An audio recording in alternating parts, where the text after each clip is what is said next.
I'm Matt Reynolds, and this is my podcast. I can do the job, but running the business is quite difficult. What a lot of tradesmen lack, and I was probably one of them, is business skills. I don't mind making mistakes. You learn from your mistakes. Information is all around you in the minds of people that work beside you. Welcome back to the Trench Talk podcast. I'm Matt Reynolds, and this week I sat down with Renee Kiley. Renee has transformed herself from an overweight business owner at 104 kilos to a professional triathlete in just 3.5 years. The idea of these discussions, for those of you joining us for the first time, is to go into the trenches of achievement and talk not with people who are orchestrating from some lofty perspective, but to those high performers who are actually in the trenches honing their craft. That has included guests from the worlds of business, sport and entertainment, all of whom are on the front lines doing amazing things. In 2013, at the age of 30, Renee was the owner of multiple successful small businesses, had an extensive investment property portfolio, and was earning very good income. Life looked fantastic on the surface. However, she was obsessed with work, obese at 104 kilos, a heavy smoker, unhealthy and unhappy. In March of 2014, Renee competed in her first triathlon. Until that first race, she had not swum or ridden a bike since primary school and not run further than a few kilometres here and there in the previous 10 years. Throughout 2014, Renee lost over 42 kilos and completely turned her life around. Renee has had an incredible rise in the sport of triathlon. She finished 252nd in her first sprint distance race. She went on to do her first Ironman in August of 2015, where she won her age group. She has competed at the Ironman World Championships twice as an amateur, and in July of this year, Renee applied for and was granted her professional licence, meaning she is now a professional triathlete competing alongside the best female triathletes in the world. In only her third race as a professional, she finished second. Renee has a passion for talking about her journey, the achievements, disappointments and challenges faced along the way, in the hope that she might inspire others to tackle something they previously thought was impossible. We covered a lot on mindset and managing your emotions. We got into some specific triathlon stuff, including how she trains, some of the gear she uses, what she eats, how she sets goals, dealing with negative self-talk, and how her life has become, in her own words, so much easier now she has lost all of that weight. To connect with Renee and follow her journey, head to reneekiley.com, where you'll find all of her social links. If you enjoy Trench Talk, please remember to hit the subscribe button inside your chosen podcast player. I get quite a few requests for guests and other ideas for the show. A shout out to Craig for suggesting that I track down Renee. If you have any ideas of your own or just want to say hi, you can email me, podcast@xrm.com.au. Enjoy my chat with the incredible Renee Kiley. Renee Kiley, thanks for doing this. No worries, Matt. We're in your North Melbourne offices this morning. Thank you for having me in. No problem. Now, you're 3 days post your last race of this year, 2017. Yes. How did it go? I'm screwing up my nose as you you mentioned are, that. It wasn't the best finish to the season. Actually, it was probably the worst finish to the season that you could have. I actually did a big DNF at New Zealand, which is a do not finish. Yes. So unfortunately, I didn't finish the race. So not the best end to the season. Is that your first DNF? It's not my first DNF. My only other DNF was a bit over 12 months ago. I ended up in intensive care. So that was pretty bad. This one wasn't quite so bad. Just a little niggle. I woke up the day before the race with a really sore spot up the top of my back, and it just got sore as the day went on, and by the end of the day I'd go to take a deep breath and I couldn't without a really sharp pain. Okay, so you're talking upper back of ribs? Yeah, sort of? back of ribs. Yeah. So I didn't know what it was. I just thought it was a sore spot in my back. But as the day went on, it got worse and worse. And by the evening before the race, I had a little run that night and I knew it was going to be an issue because I couldn't get a deep breath in. I was fine to breathe shallow, but I'd go to take a deep breath and have that sharp pain and just couldn't get that breath in.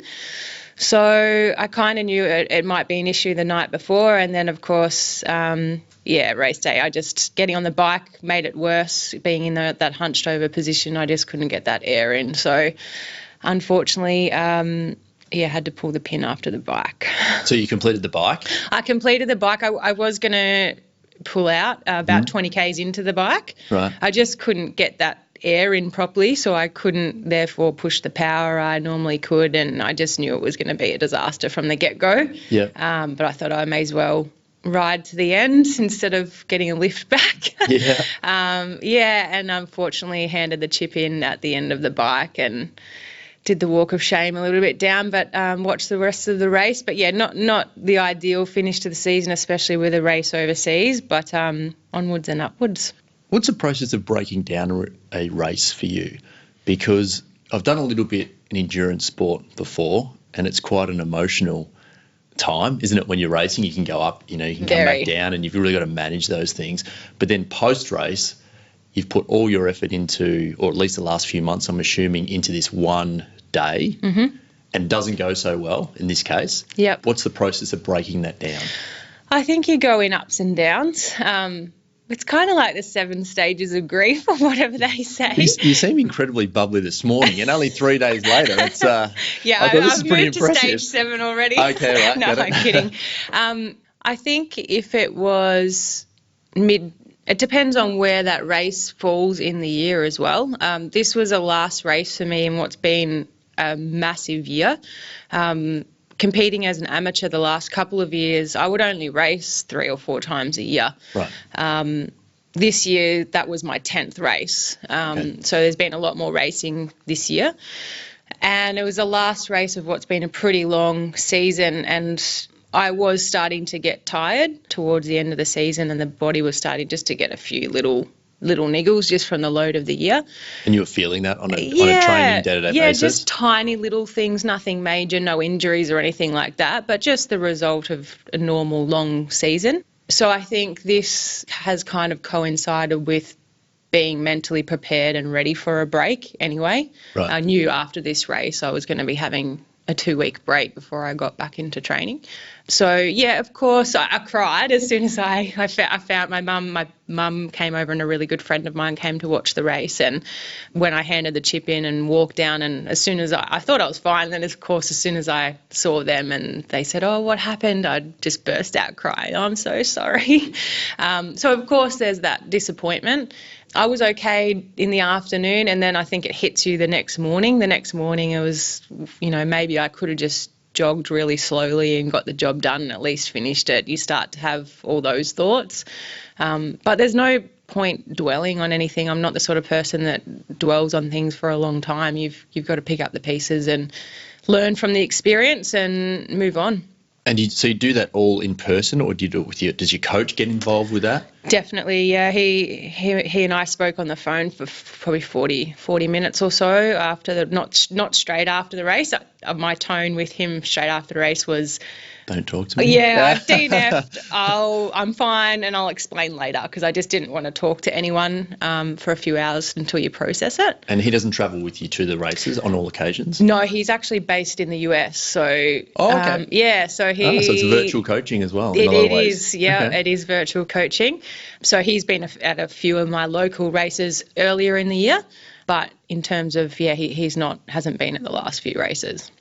What was the decision to go to a virtual coach, if that's even the right word? I'm not sure, but I'm just thinking that not being there in person to see you techniques and all these sort of things, is it a video thing? Is it how do you actually work on that aspect of it? Yeah, his role at the moment, going back a step, when I had a coach for the first couple of years I was in triathlon, and I made the decision that I wanted to turn professional and go after my professional license, and I knew that I needed the best coach. Coming from my background, which is only 3.5 years in this sport, and I don't have any background in any of the disciplines, I knew that I needed one of the best coaches in the world, because they had a lot of work cut out for them trying to get me up to standard, basically. Yeah. So I made a list of coaches when I was looking for a new coach, and some of them were based in Australia and could have been closer to me. But I think when it comes to making a decision about a coach, it's not just about them being here. It's not one component. You have to gel personality-wise with that coach. You have to feel that that coach would get the absolute best out of you. And that's how I felt with my coach that I have now, Jared. Okay. As soon as I started speaking to him, I just knew that he just made me want to be better straight away, even when we first started speaking. So that, I guess, probably the only one downside is that he is based in the US and not here, but that would be the only downside. Okay. And he, as part of his role in the US, he is in Australia for short periods of time. So Right. he has seen me race and he has seen my technique and bits and pieces like that. And we communicate every day, so it's not too much of an issue. And is that something that you work on all the time?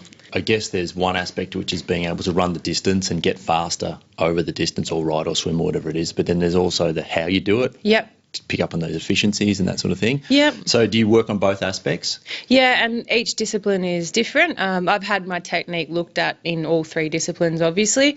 Yep. I attend a swim squad with a swim coach, so that's, Okay. He sees me 3 or 4 times a week, so that's kind of taken care of. I've had my run technique looked at by my coach, and there's no issues with the technique there. So as long as I'm holding my form and conscious of it in sessions, so far my technique is okay across the board. But definitely something over the next couple of years, and having him around more, you're always looking at things like that, and he'll be looking at things like that. And I guess as you get faster and you get better, the smaller percentages mean more, right? Those little 1%ers, make all the difference. How do you decide which races to do? Generally, course suitability, Okay. which for me is something probably still trying to work out a little bit. My strength is cycling out of the 3 legs. Yeah. So generally we've gone for, in the past, more difficult bike courses, races with more difficult bike courses. In terms of hills, winds. Hills, yeah, tough, dead roads, because they take a stronger rider. So basically, yeah, I can see your face there, courses that no one really likes, basically. Yeah. But I've always wondered, so I guess in the first couple of years in this sport, for me, I'm just trying to think of the race I've done. Pretty much every race I've done has been on a more difficult bike course. Okay. But I've always wondered, because I am quite strong on the bike, how I would perform on a flatter, faster cycling course. Oh, yeah, yeah. And I recently raced Shepparton Half Ironman, and I did really well there. I outrode my competitors by 5 minutes on that course, which was for me a really flat course. So that might be something we consider more in future. So I think, because I'm so new to the sport, we're still actually trying to work out exactly what courses suit me best. But generally when I'm choosing races, the 2 big things for me are, I rule out any undulating or hilly runs, because running is my worst discipline of the 3. And triathlon is known as a runner's race, right? So Yeah, they say run for dough. yeah. So my run is my weakest leg at the moment. So I avoid any hilly runs. It just gets my heart rate up straight away, and I struggle more on the run than I would on a flat course. Okay. So I rule out any hilly runs. And for me, I have an abnormally low sweat rate, which we've just identified in the last 6 months or so. So I am quite bad in the heat. So straight away I avoid any races that are potentially known for being warm. I was doing a bit of research and I was thinking about this. I'm like, what a great tagline, because your background is that you're overweight, so 104 kilos to professional athlete without sweating. So you can have that one if you like. Yeah. So when you say low sweat rate, does that mean that you don't sweat? How does that mean in an actual practical? Yeah, so practical that's sense? So funny. That's a really good time. So you can use that for I know you do a bit of Perfect. speaking or whatever. You can use that if you like. Thank you. So how that came about, again, just being so new to this sport, still working out things, but I had a really bad experience in a place called Bintan Island. There was a half Ironman which I raced in. It was about a month or so before the Ironman World Championships last year. So I did it as a bit of a lead-in race. And is it Japan? No, Bintan. Yes. This island off Singapore. So you get there by a boat. So it's just a little island, like resort type island that they run this race on. And last year, I did that as a lead-in race to the Ironman World Championships in October. And I basically collapsed and almost died. I collapsed at the 19-kilometre mark of the run, so just 2 Ks from the finish. And I ended up in intensive care for the night. It was a pretty bad experience. And we still didn't really know. I was with a different coach then, and I didn't train to heart rate, power or anything like that. It was fairly basic coaching. And we still didn't know. We just thought I got my nutrition wrong or my hydration wrong or something that day. And then when I started working with my coach that I have now, he's one of the best coaches in the world, and the knowledge and information and experience and things he has access to is obviously another level. And when I started working with him, he had me weighing pre and post sessions, and everything now is I wear a heart rate monitor, I train to power, a lot more technical. And he pretty much identified straight away. He said, we've got issues here. Your heart rate, you can't keep yourself cool. I wasn't taking much fluid in and not losing much weight. So weighing before and after is to measure fluid loss, yeah? Correct, yep. So to measure that fluid loss. So I would get on the bike in summer when I started with him in January. So no air conditioning in the house. It would be 25 to 26 degrees inside. Yeah.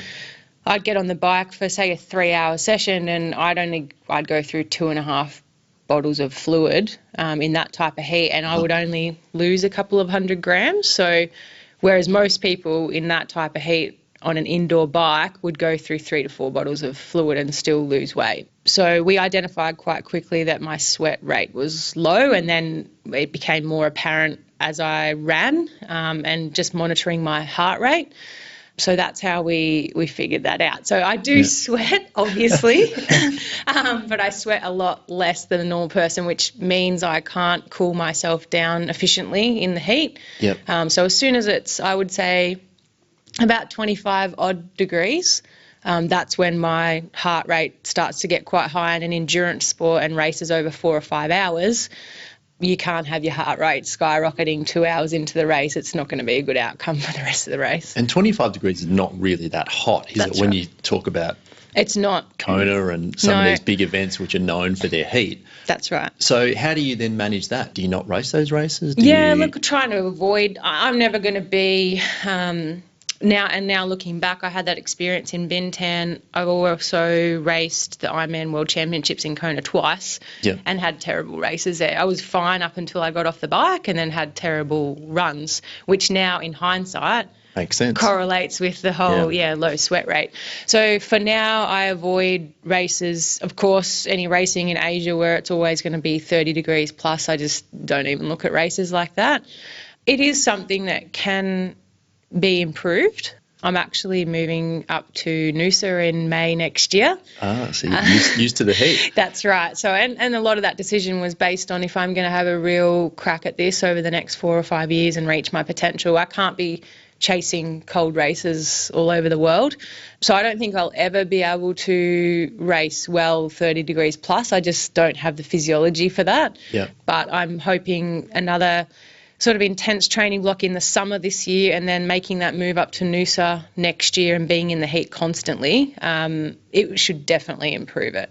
So just raise that overall ability to... That's right, just training in the heat. And it does make a difference. I spent a couple of weeks up in Noosa not long ago for a training block, and the first couple of days I'd go out for a run in the 28-degree heat and my heart rate would be through the roof. But it was amazing after 3 or 4 days.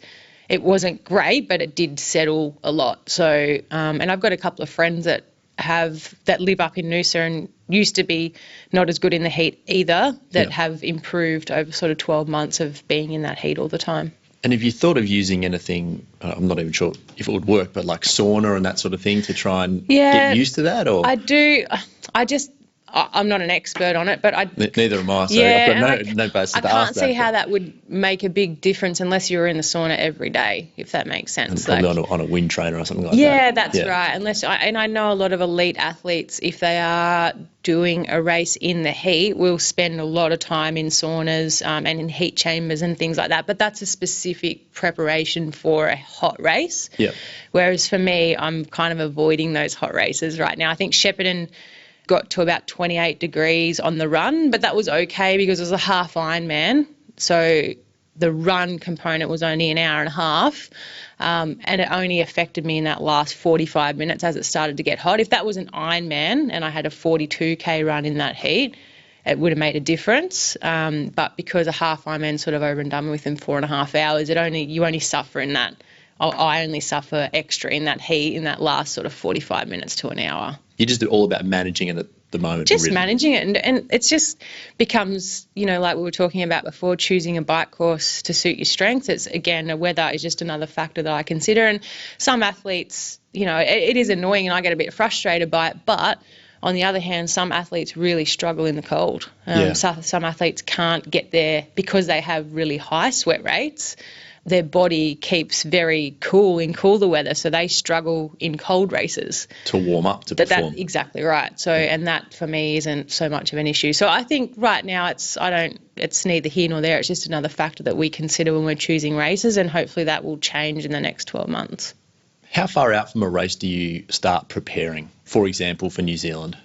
Generally, this is where it's a little bit different now that I'm racing professionally. Yeah. So when I was racing as an amateur, you would only race 3 or 4 times a year, and it was this massive preparation. Now that I look back at the difference, so if I chose an Ironman race when I was an amateur, you would traditionally do a 3-month build to that race. So you generally come off a break of a month or two. As an example, if I think last year we're in 2017 right now, aren't we? Yeah, 2016. For only a few more days, yeah. I know. 2016, I did Ironman Australia in May in Port Macquarie, and I think I started my preparation end of February. So you kind of have traditionally a 3-month build up to this massive massive preparation to this race, and then you would have this massive blowout and not do anything for 2 months, put on 4 or 5 kilos, and then you'd pick your next race and you'd have this 3-month build, and that's how your year would kind of go as an amateur. Yep. One of the biggest changes now, and I've only had my professional license since July this year, but I knew I was heading towards there since the start of this year, so I've kind of been, I guess, training like a professional athlete since the start of the year. So now it's there's no big 2-month blowout after a race or anything like that. There's no massive weight gain and things like that. It's 10 times I've raced this year. We did a sort of 3-month prep into my first major race earlier this year, and then I have a week recovery, which in the past as an amateur athlete, you pretty much would finish the race and not touch your bike, not go for a swim or not run. And my old coach, there was no sort of training in that recovery period at all, whereas now it's a lot more structured and a lot more professional, I guess. I finish a race and there's still swimming, biking and running for that 2 weeks that I'm in recovery, but the volume is a lot lower, so it's just keeping the body ticking over, and generally no more than a 2-week recovery period, and then you're pretty much straight back into a decent load again. So you got off your bike, we're Tuesday morning at the moment, you got off the bike on Saturday, the race was? Saturday, yes. Yep. So when do you get back in the pool, pull on the sneakers? Pool was in yesterday. Yesterday? Okay, so yep, a day's break and then back in the pool? Yeah, so generally I would normally, if I have a half Ironman race on a Saturday, for example, yep. I would normally have a bike ride and a swim the following day. Okay. Just a 30-minute bike ride to spin the legs over and a 30-minute swim. And I might have a recovery day, a full day off, maybe later in that week. Right. Because the risk is if you do the race and stop completely. Seizure. Yeah, and I had issues with that with an injury after Kona last year. Okay. We pretty much did Kona, stopped completely and ended up with really bad ITB issues. And that wasn't the sole cause, but it wouldn't have done any favours to my body at all. Yeah. So that's another big thing I've learned this year, is you can't just stop. You need to keep your muscles and your body and everything ticking over. So I had a complete day off the day after the race because there was travel involved in New Zealand, and it was the last race of the season. So my coach kind of just said no recovery this time, but he had on my program on Monday, no missing this swim. It's very important that you get it done. So I swam yesterday. Today I'll have an hour bike ride this afternoon. Tomorrow I'll have a 40-minute run. So this week, instead of 2 training sessions a day, it'll just be 1 a day and 30 to 40 minutes. So you're training twice a day at the moment in lead up to races, is that right? Yes, twice a day. I think when I'm in full preparation for a race, I have a Friday afternoon off. Every other day is twice a day. Including the weekends? Including the weekends. Yeah. Yep. And up until now, I've had Tuesdays and Thursdays off work. They're my 2 days I have off work. And it's actually 3 times a day on those days. So I'll train in the morning, shower, breakfast, go to the gym and do some gym work and a quick swim. So probably another hour and a half training in the middle of the day, home, nap, eat, shower, and then run in the afternoon. So those 2 days is 3 times a day. Fridays is once a day, and every other day is twice a day. How much do you sleep? A lot. I was going to say, I bet you do. But I can still sleep more. I can sleep more if I had more time. What are you talking in terms of hours? So you have a nap in the afternoon. Is it like a 5-minute where you're watching TV, or is it a proper, you go to bed? Tuesdays and Thursdays. So up until now, I've had Tuesdays and Thursdays off. I don't think I've spoken to you about this, but I'm actually finishing up work on the 31st of December. Completely? Yeah. So you've got 2 weeks of recovery, then you finish work, and then you're... Full-time athlete next year. Awesome. So for now, up until now, the Tuesday and the Thursday, I would every night, minimum 8 hours, 9 if I can. Yeah. Tuesdays and Thursdays, try and nap for 45 minutes those days. Yeah. And I couldn't function without those naps.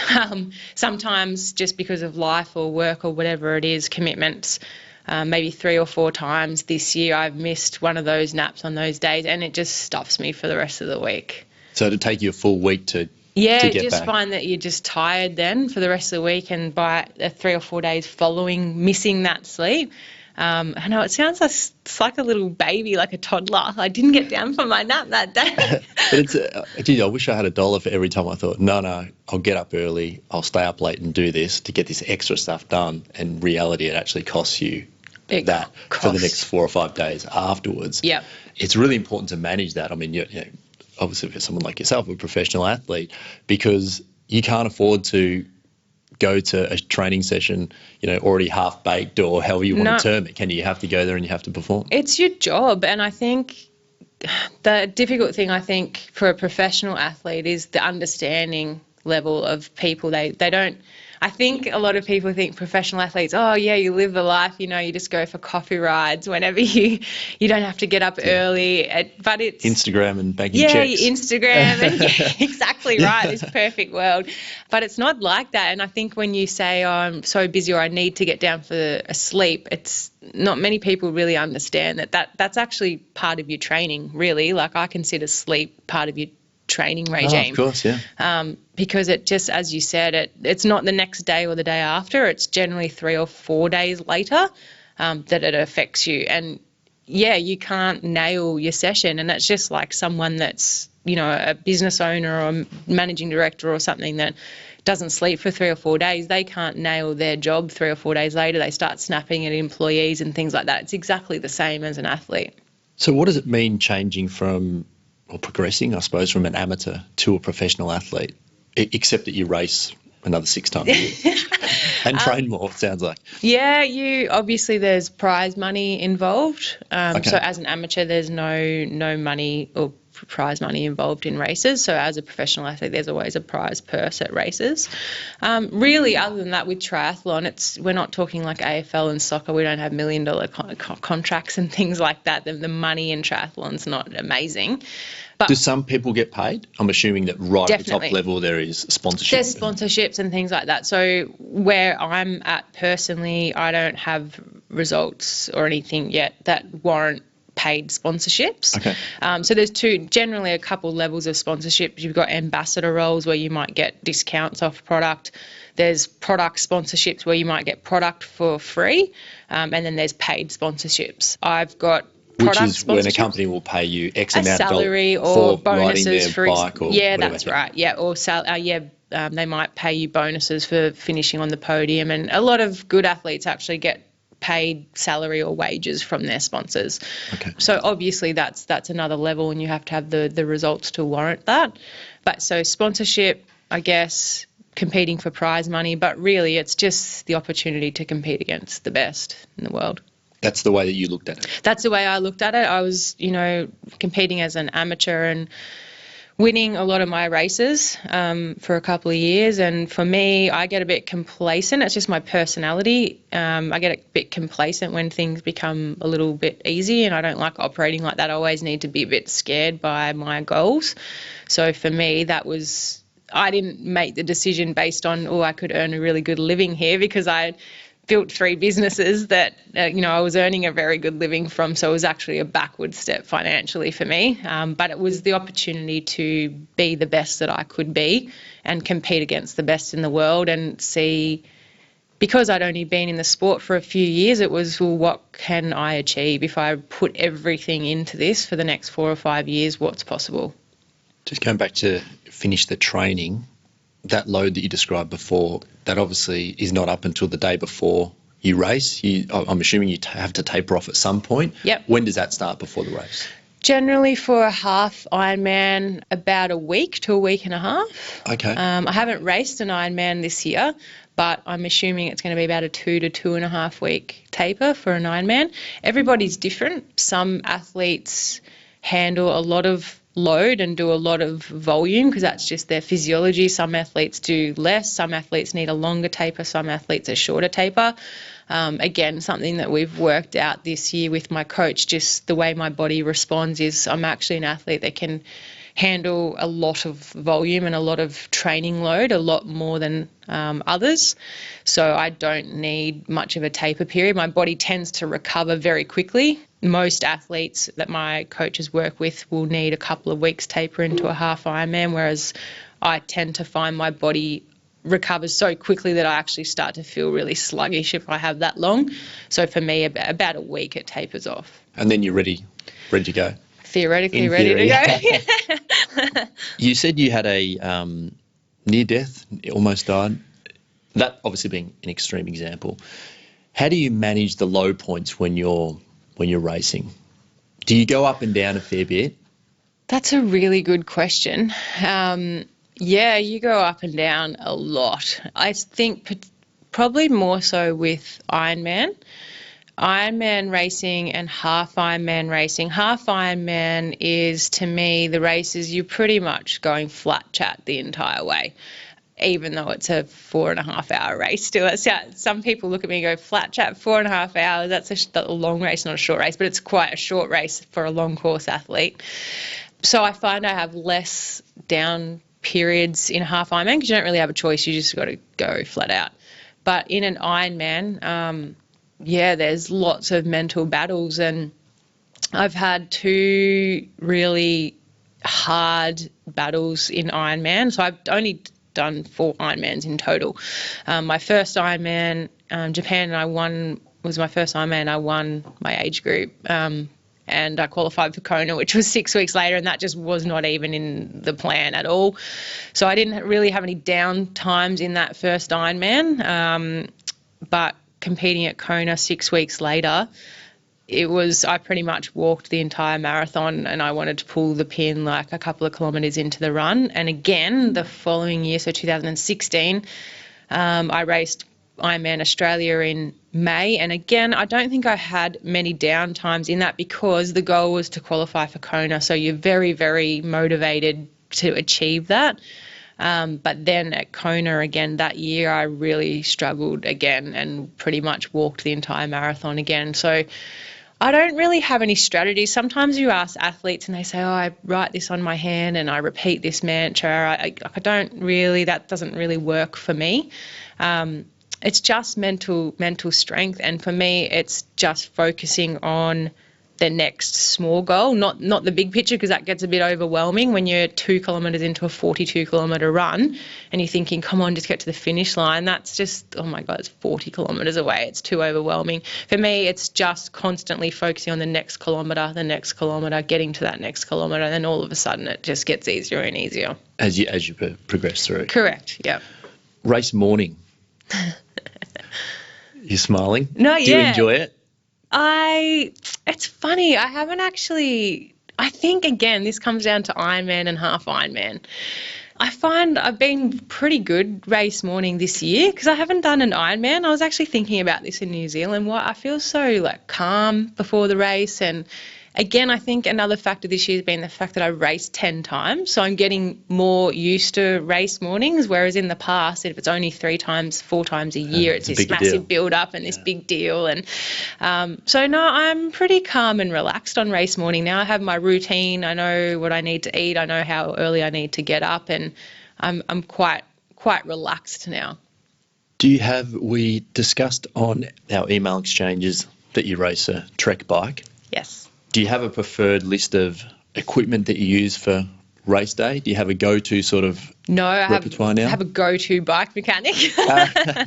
My bike mechanic is absolutely amazing. He's completely fastidious, probably one of the most fastidious people I've ever met in my entire life, and very, very thorough. So I tend to leave those decisions with him because I trust him.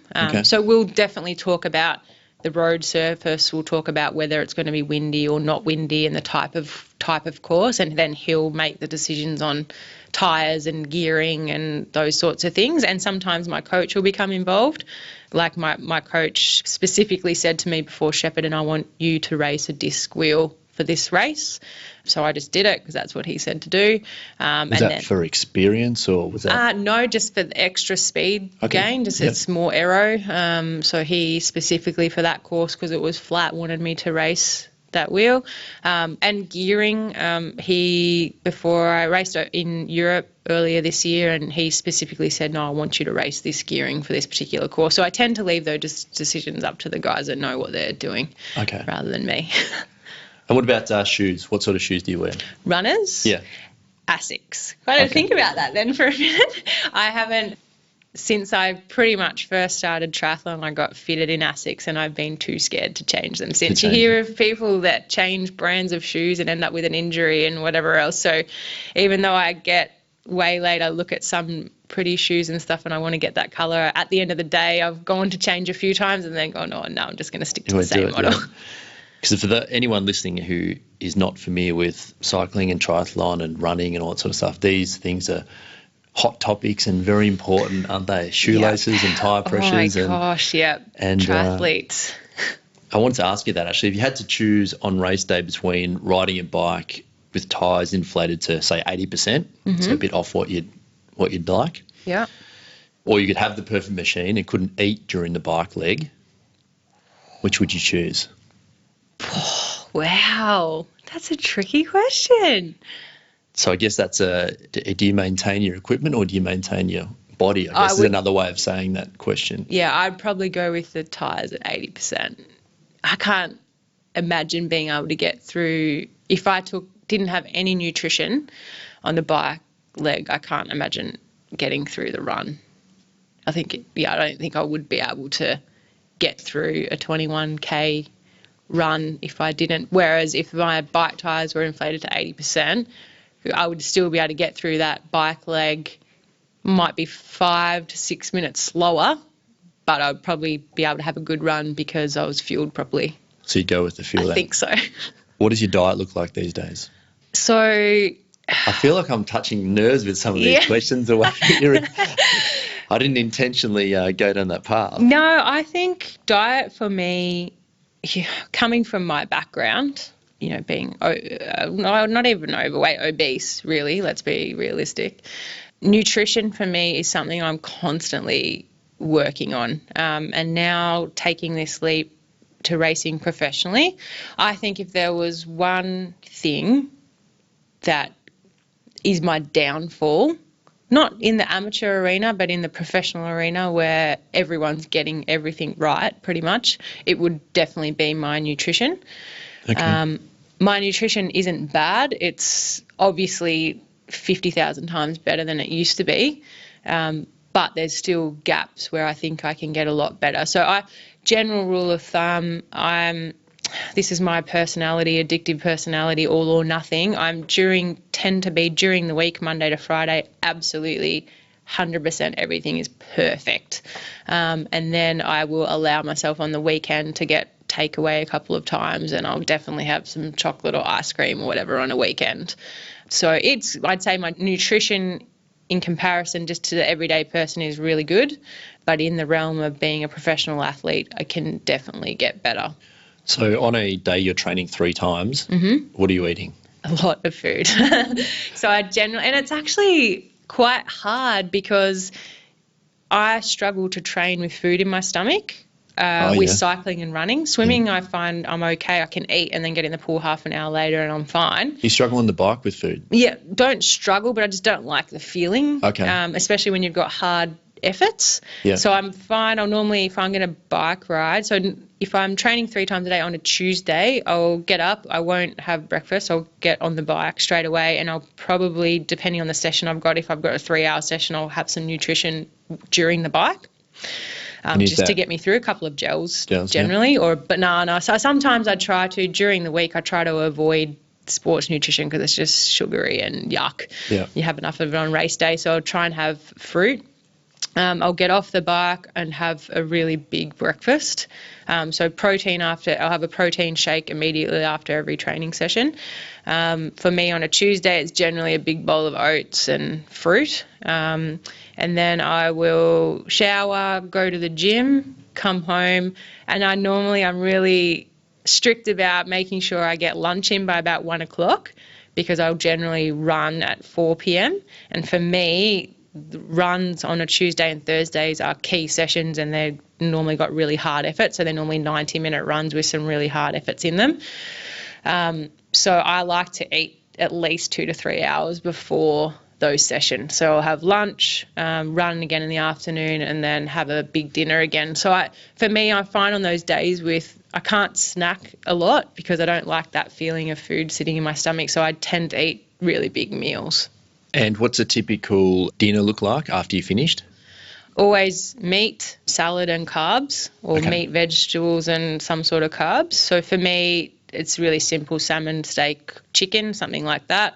A big salad, avocado, spinach, heaps of greens, and generally just some sweet potato or normal potato or rice. Pretty boring and simple. So it's pretty balanced, pretty clean. You're not a fat adapted athlete. You're not saying no to carbs or anything like that. There are athletes out there that do that, but I just live by the protein, carbs, salad, veggies, like a good healthy balance. You're giving your athletic career a real go. You've wound back work. You're finishing work. Yeah. I'm assuming prior to doing this, you said you've built 3 businesses. You must have taken the financial piece of the puzzle and taken care of that, I suppose, to allow for this to happen. Mm-hmm. Your business now is in finance. Have I got that right? Yes. What do you do? Our business is called Innovate, which the core business is mortgage broking.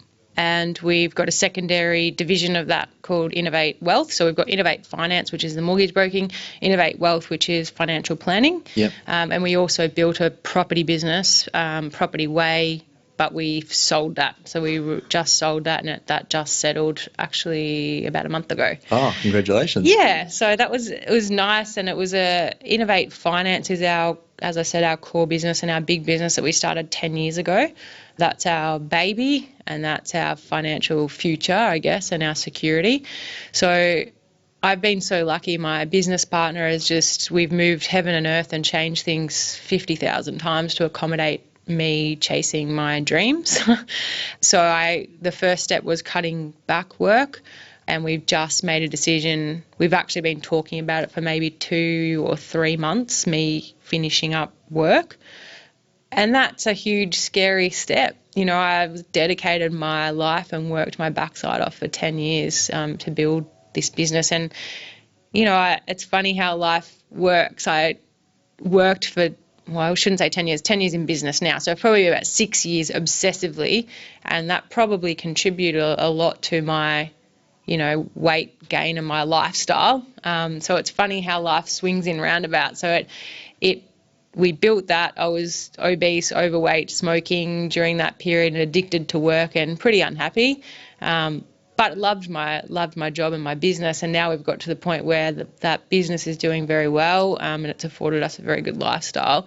And now because of that, I have the opportunity to, when I say finish up work, that means I'm going to need to sell down some shares in the business to fund myself for the next 4 or 5 years. Okay, so that's the plan? Yeah, so I won't have to, I'll still be a shareholder in the business, and I won't have to sell a lot of shares in the business. I'll still be a majority shareholder, but I will have to sell some of them to fund myself. So it's just funny how it's done a complete 180 now, and it's affording me to go off and chase this new lifestyle. It's quite common with the people that I'm talking to. We hear so often about work-life balance, and when people think about work-life balance, they think about the next week, like X amount of time exercising, X amount of time at work, X amount of time at family or whatever. But what I'm noticing is that people who create a high level of success, they tend to have balance, but over a much longer period. Yeah. So for you, as an example, you've gone 10 years all in work, you've ended up unhealthy, and there's some ramifications certainly of that, and that's a common thing as well. But that's afforded you the luxury of stepping away from work now and actually following what you want to do. That's right. So if you take it out over the next 20, or if you extrapolate that for a 20-year period as an example, you're going to have tremendous balance. But week in, week out, you're not going to have balance at all, right? Because even the life that you're stepping into now, it's all about training and that sort of thing. So just notice that as a bit of a common theme with people that do get to that next level. So not really a question, an observation. Yeah, no, and it is. Just a comment on that.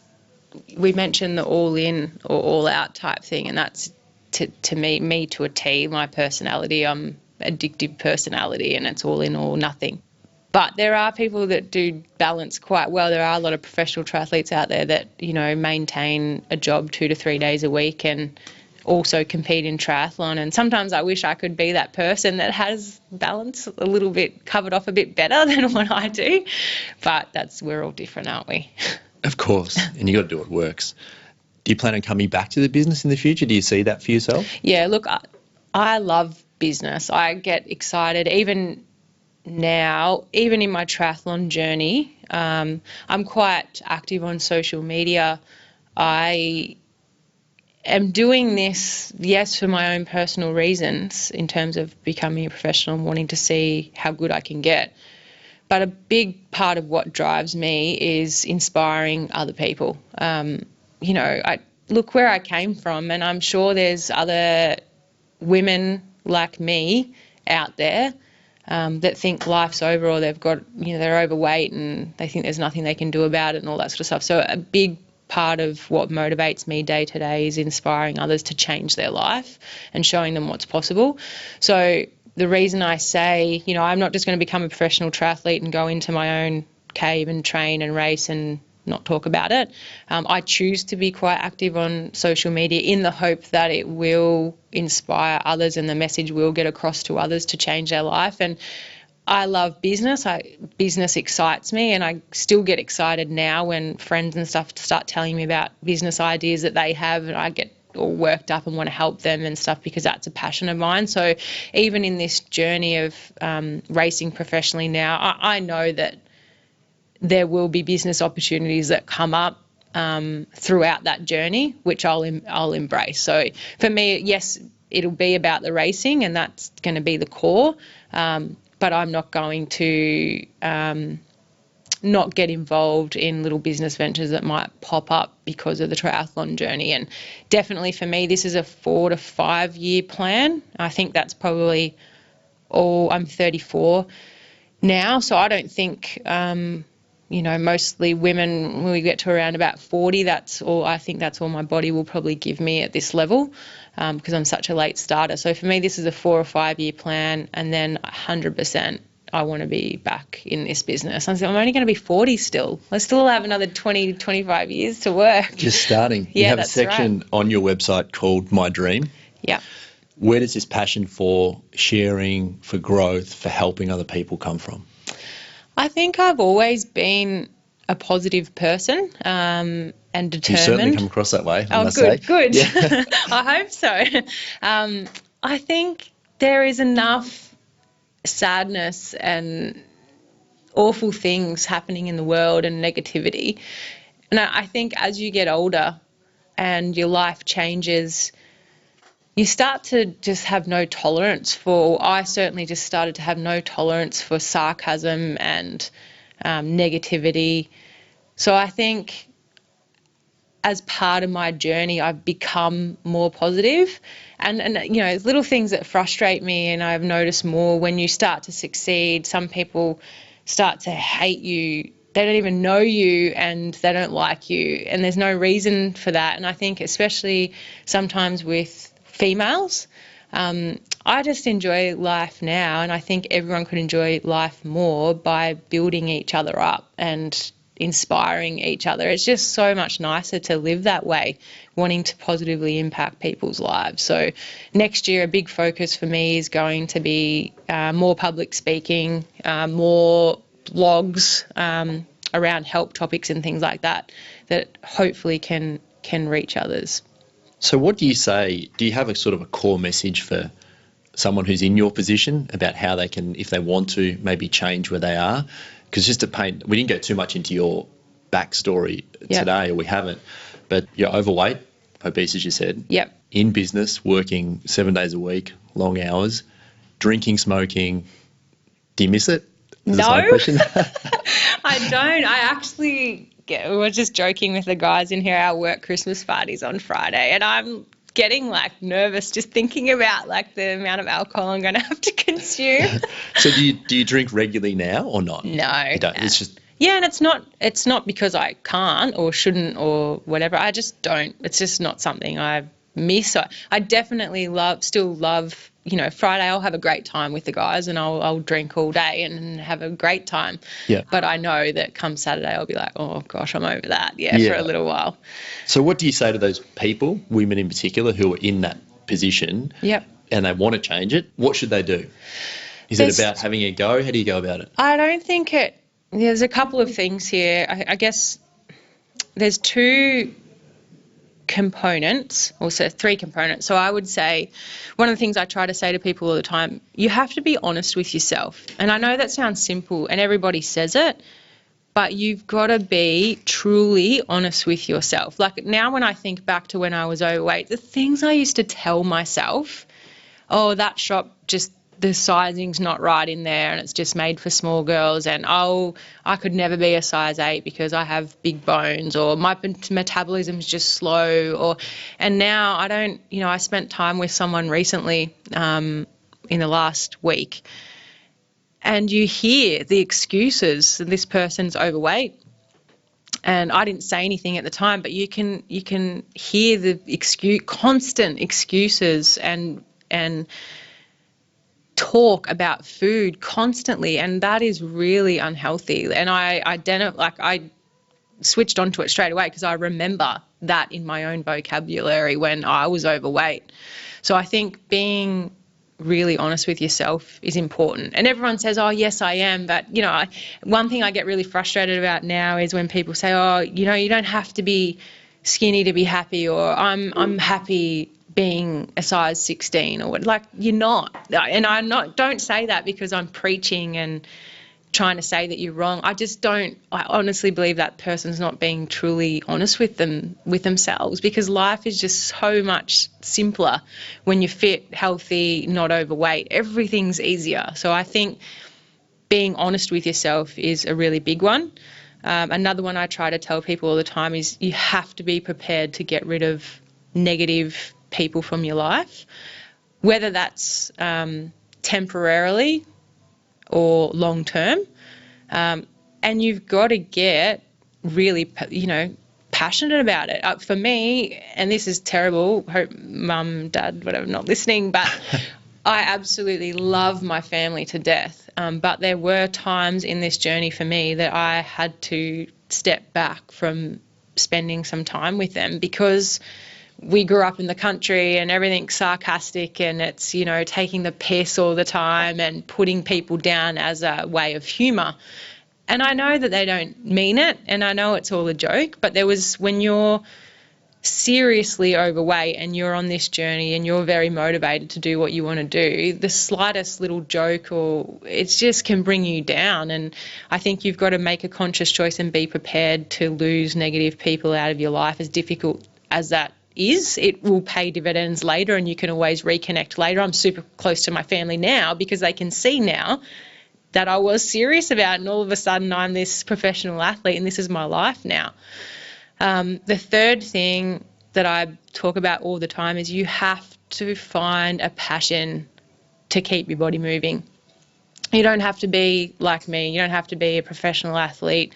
You don't have to go and be a world beater at a sport. But I think now, how the hell does anyone stay healthy and not put on weight if they don't have a physical activity that they love doing? Like, to maintain weight just solely by food and having to watch your food, like, I can't even get my head around how people would do that. And there's so many sports out there. There's so many different types of exercise. And again, you'll hear excuses in people's vocabulary. Oh, but this, and but I've got a sore knee, and but this, but this, but this.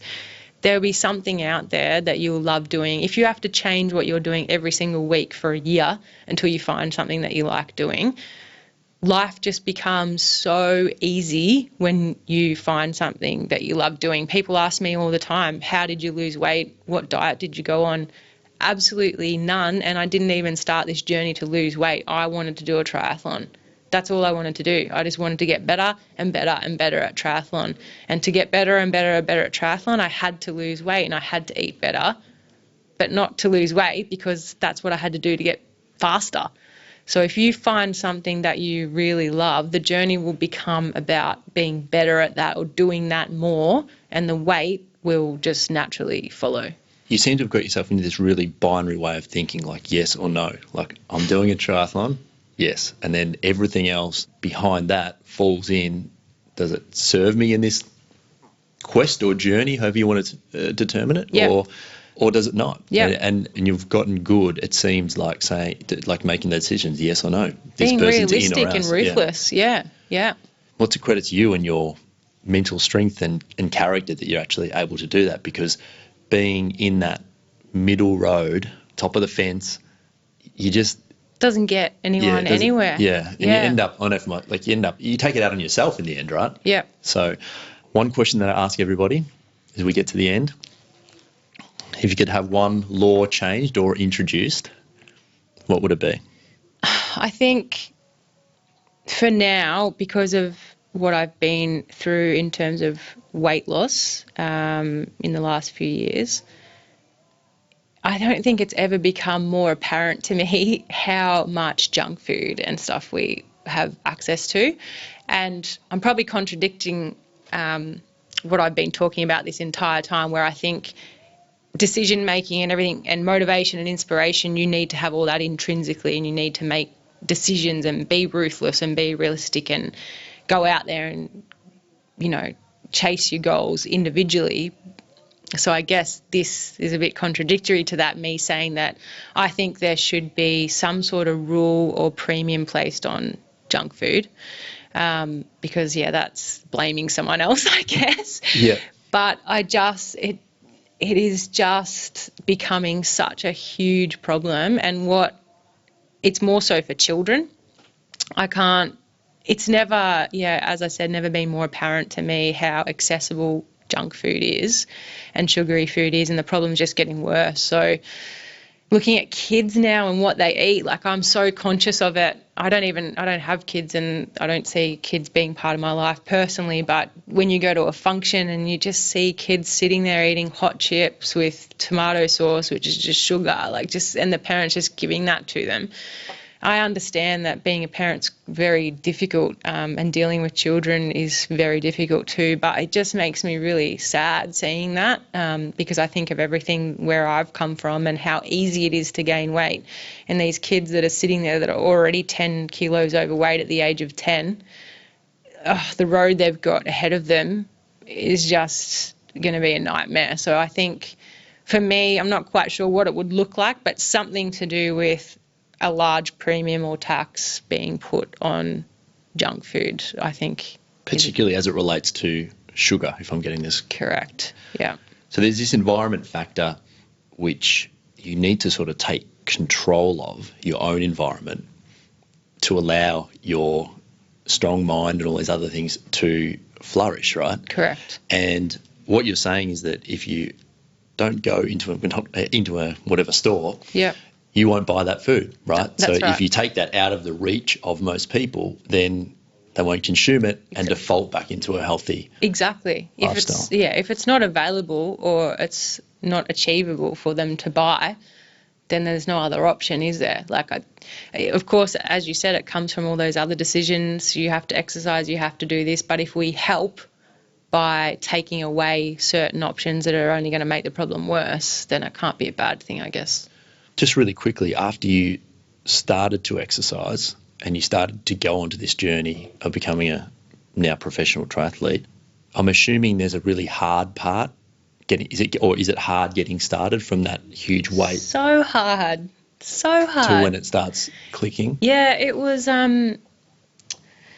that first 12 months was so emotional and so hard. And I hope, that's why I want to share more of my story next year, not about being a professional triathlete, more about that journey, that weight loss journey and getting started, because that's what I'm really all about. And that's where a lot of the emotion was. Like, I remember, people look at me now and I think they forget that I went on that. They just see me as I am now and see my results as I am now, but they forget that only three and a half years ago, it was 105 kilos, What weight are you at now? I know that's around about 61 kilos when I'm racing. So you've lost 40%.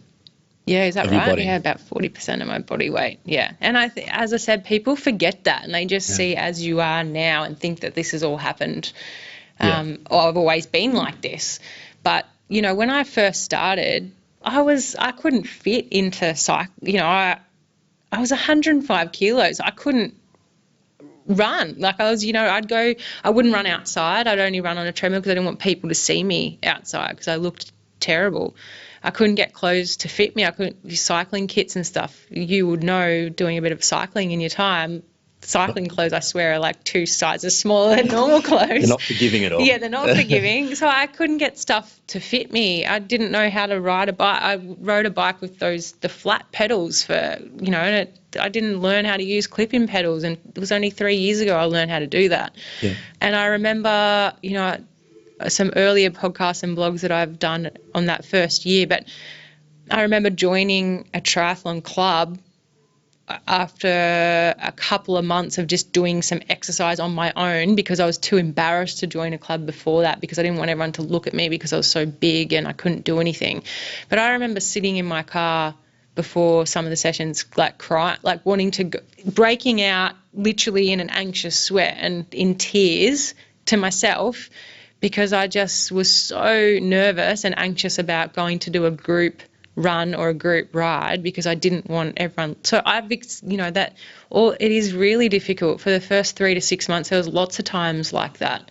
But I think you can't, I think some people say, it's, once you do it for a couple of weeks, you're fine and it becomes easy. That's not true. You have to do it for 3 months, I think, when you're in the state that I was. You have to commit and be prepared to deal with that hard times and difficult times for probably 3 months before it becomes easy. And was that the mark about 3 months in when you thought, okay, I'm getting somewhere here? Yeah, because when you're 105 kilos, a kilo, 2 kilos, 5 kilos, it's not much really in the scheme of things. But I think it was, I started the journey pretty much January 1, say, in 2014. And in March 2014, I did my first sprint try, and I remember I was 80 kilos. Okay.